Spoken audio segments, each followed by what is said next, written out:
असलामुअलैकुम तुसन अपना दोस्त इमरान डी जे इस वेले जनाब मुगलाबाद में मौजूद हाँ। जमान सर्विस स्टेशन आज जनाब माशाल्लाह इफ्तिताह हो गया।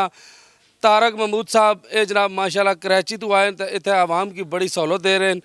मजीद असा इन्हों को पता करने आ कि सर्विस स्टेशन ते आवाम की गड्डियां नहीं केड़ी सहूलत मिलती जनाब।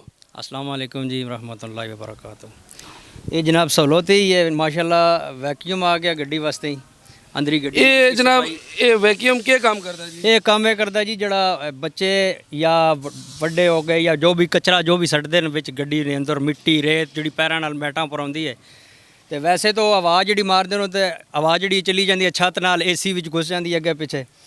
ये सारी यानी कि गड्डी ने अंदर नहीं सफाई मुकम्मल मशीन करेगी।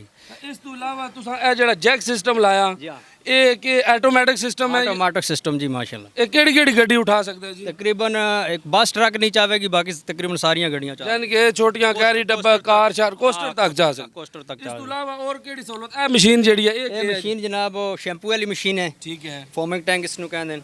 ये सर्फ नहीं इस्तेमाल होने लगा हुण। ठीक है। क्योंकि महंगियां गड्डियां होंदियां कल और इन्ना बड़ा फर्क पैंदा सर्फ नाल। ठीक है। लोग तो इस्तेमाल करते हैं सर्फ इसने अंदर सर्फ सिस्टम है? ना जी ना शैंपू पवेगा जी जी पूरी शैंपू नाल यानी कि मुकम्मल गड्डी शैंपू नाल धोसी पूरी शैंपू नाल धोवेगी। क्या बात है। तो ये दसो अगर इथे बिजली चली जाए तुसा कम लगे हो? हां जी माशाल्लाह जनरेटर की सहूलत मौजूद है इंशाल्लाह। यानी कि जदीद तरीन तुसा सिस्टम लाता।